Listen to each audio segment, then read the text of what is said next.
Sana namang nanay at ako ay nakasahod na. Thank you Facebook at Reels at panoodin nyo hanggang dulo kung paano ko siya nakuha. Keep on watching!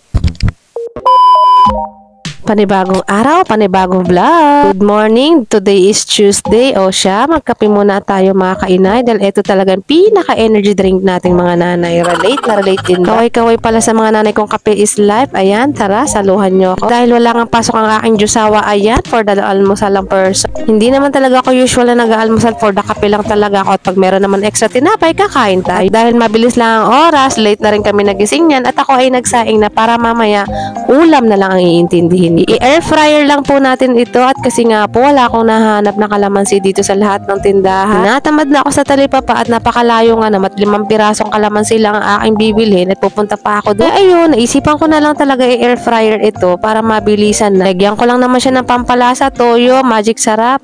Yun lang. Sabi naman ni Papa, okay na daw yan. Ayan, pagkatapos medyo ganto-ganto na talaga siya. Madalis na lang siyang lutuin. Nga lang, lumiliit talaga siya. Wala rin naman ding no choice si Papa Chuck. Talagang kakain na rin siya ng lunch ng maaga. Wala talaga kaming magagawa at may estudyante nga kami at maaga papasok. Eto nga pala yung sinasabi ko sa inyong sahod. O, diba, binigyan ako ng sugar daddy ko. Ito ay prank lamang dahil sa pinsan ng jusawa ko to, nagpapahanap nga ng motor sa amin. Na-prank ko na naman kayo, no? Sorry naman. Layo pa tayo sa Facebook, pero sa TikTok marami tayong follow. Pero para sa akin enjoy ko na lang ang pag-upload sa Facebook at TikTok. I-follow nyo na rin po ako, nakadikit po dito sa screen. Fast forward, papasok na kami niyan at sobrang thankful kami at walang pasok si Papa Chuck at nahatid niya kami at nakamenos kami sa 30 pesos. Pagka-uwi natin sa bahay as usual, a day in my nanay life, hugas ko at ako naman din ang magliligpit niyan mamaya.